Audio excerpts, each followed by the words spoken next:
আমরা কেন মুহাম্মদ সাল্লাল্লাহু আলাইহি ওয়াসাল্লামের উম্মত হিসেবে জন্মগ্রহণ করলাম? আমাদের তো জন্ম হতে পারত ইব্রাহিম আলাইহিস সালামের যুগে, আমাদের তো জন্ম হতে পারত দাউদ আলাইহিস সালামের যুগে, আমাদের তো জন্ম হতে পারত মূসা আলাইহিস সালামের যুগে, আমাদের তো জন্ম হতে পারত ঈসা আলাইহিস সালামের যুগে। তো কেন সব কিছু ছেড়ে আমাদের জন্ম উম্মতে মুহাম্মাদি হিসেবে হলো? এটা কি কখনো একবার নিজেকে প্রশ্ন করেছি বা কখনো জানার চেষ্টা করেছি? করিনি।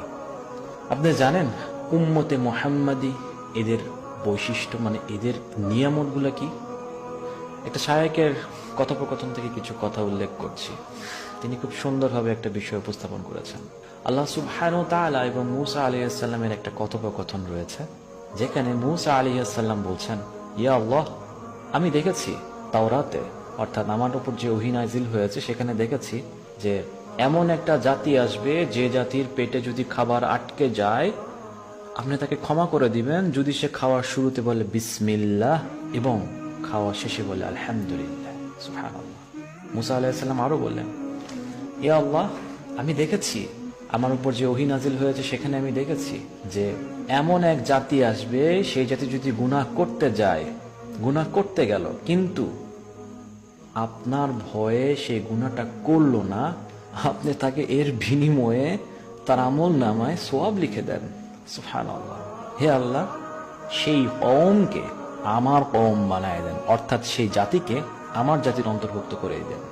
তখন আল্লাহ বললেন, ইয়া মূসা, এটা হচ্ছে উম্মতে মুহাম্মাদির জামানা, এটা হচ্ছে উম্মতে মুহাম্মাদের কওম।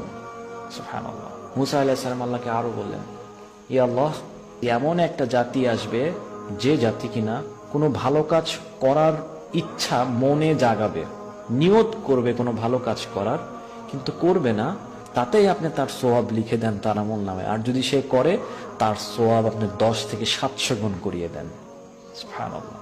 মূসা আলাইহিস সালাম আল্লাহকে বলছে, ইয়া আল্লাহ, সেই কওমকে, সেই জাতিকে আপনি আমার জাতির অন্তর্ভুক্ত করিয়ে দেন। আল্লাহ সুবহানাহু ওয়া তাআলা কি বলছে জানেন? ইয়া মূসা, এটা হচ্ছে উম্মতে মুহাম্মাদের কওম। সুবহানাল্লাহ।